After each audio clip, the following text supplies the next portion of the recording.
خب برای این کار ما نیاز داریم به یه مقوایی که نه خیلی کلوف باشه نه خیلی نازک. دقیقا مشابه چیزی که تو تصویر بهتون نشون میدم. گوشه بالای مقوا رو میارم پایین، دقیقا قرار میدم روی لبه کارم. وقتی مطمئن شدم صافه با کمک دستم تا میکنم و خط تا ایجاد میکنم. این قسمت مقوا رو با کمک قیچی جدا میکنم.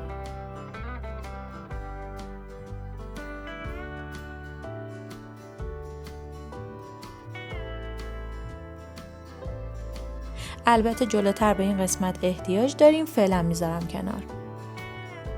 همونطور که میبینید یه مثلث ایجاد شده. این گوشه تیز مثلث رو میارم به سمت لبه. وقتی مطمئن شدم که کاملا روی لبه قرار گرفته و صافه با کمک دستم تا میزنم و خط تا ایجاد میکنم. خب برش میگردونم. همین کار رو برای اون سمت هم انجام میدم.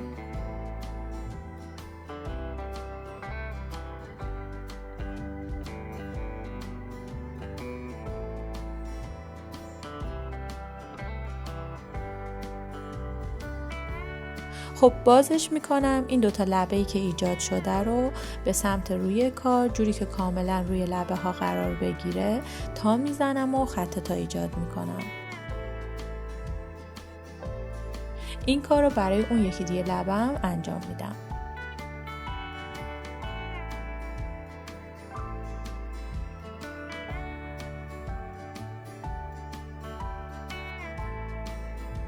خب روی این دوتا قسمتی که تا زدم یه مقدار از لبه فاصله میدم.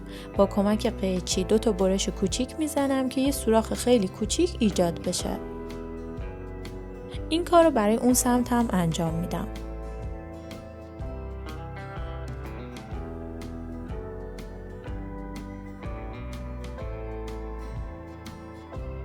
یه سوراخ هم پایین کار ایجاد میکنم. از لبه های مقدار فاصله میدم، برش میزنم و یه سوراخ کوچیکم پایین کارم ایجاد میکنم. خب الان میریم سراغ اون تیکه از مقوایی که اول گذاشتیم کنار. از وسط تا میزنیم. بعد با کمک قیچی شروع میکنیم به نوارای خیلی باریک برش زدن. البته تا آخر نمیریم که کاملا نوارا جدا نشه.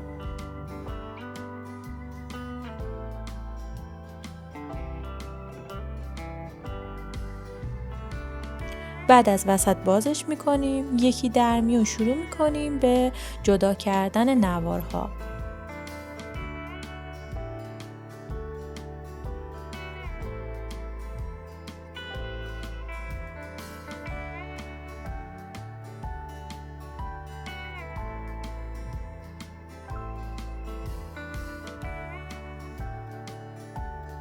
یه سر نوار رو یه سوراخ ایجاد میکنیم.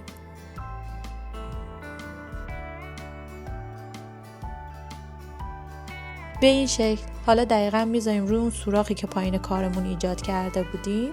با یه تیکه نخ یکی دو بار گره میزنیم تا کاملا محکم بشه و به هم وصل بشه.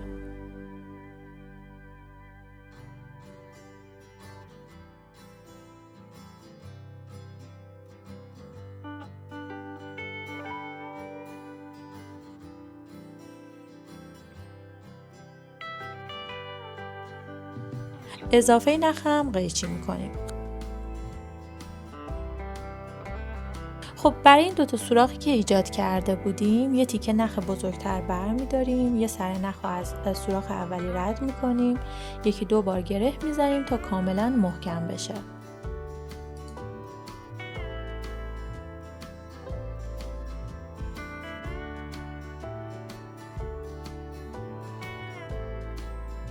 اضافه نخ هم قیچی میکنیم. حالا اون سر نخ رو از اون یکی دیگه سوراخ رد میکنیم. یکی دو بار گره میزنیم تا کاملا محکم بشه.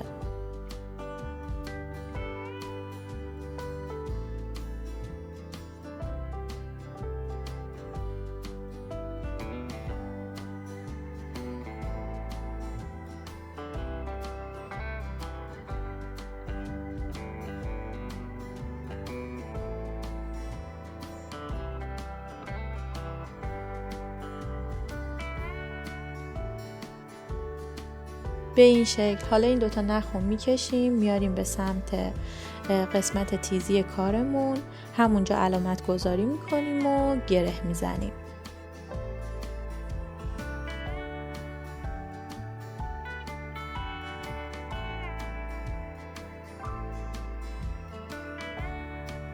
خب حالا نخ اصلی رو میاریم به اون قسمت اضافه نخ 1-2 بار گره میزنیم تا کاملا محکم بشه.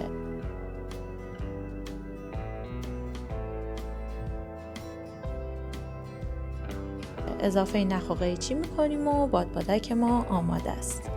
بریم برای امتحان کردنش.